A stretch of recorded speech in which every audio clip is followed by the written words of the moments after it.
Le harcèlement, il faut déjà le comprendre sous le prisme du fait d'exercer une forte pression sur une personne afin de l'amener à agir contre sa volonté pour nous aider à satisfaire nos besoins égoïstes.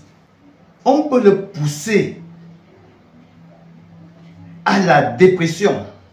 On peut le pousser à bout de telle sorte que pour se défendre, il peut se retrouver à poser un acte fatal pour celui qui le harcèle.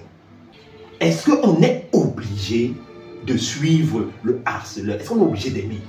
Vous évoquez là une catégorie d'individus déséquilibrés qu'on appelle les psychopathes, qui pensent que, ou alors qui croient que on peut obliger un être humain à aimer. C'est pas possible.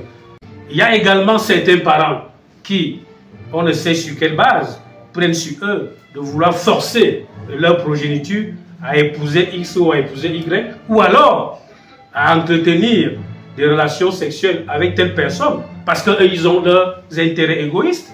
Ça pose un problème de fond, le problème de fond du déséquilibre beaucoup plus mental.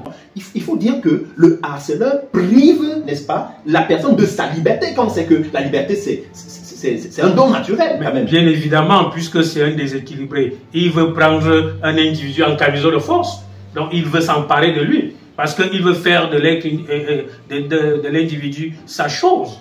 La victime ne peut jamais changer ses sentiments. La victime va se défendre par tous les moyens. Elle va saisir les instances judiciaires, elle peut se défendre, comme on appelle la légitime défense. C'est ça qui peut conduire au meurtre. Puisque le psychopathe, c'est un être déséquilibré, déterminé, qui ne recule devant rien. Donc il faut prendre des mesures pour se protéger. Parce que lui ne va jamais arrêter.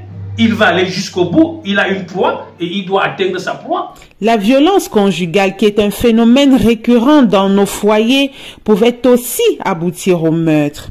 Pour cela, écoutons M. Kwame Jean Parfait qui s'exprime à propos. Les gens se mettent ensemble sans prendre le temps d'apprendre à se connaître. Lorsqu'on vit ensemble, lorsqu'on n'a pas reçu une très bonne éducation, on a du mal à respecter l'autre. Oui. À valoriser l'autre, à prendre en compte le point de vue de l'autre. Donc c'est pour cela que il faut à la base déjà que pour se mettre en couple, qu'on prenne le temps, on apprenne à se connaître.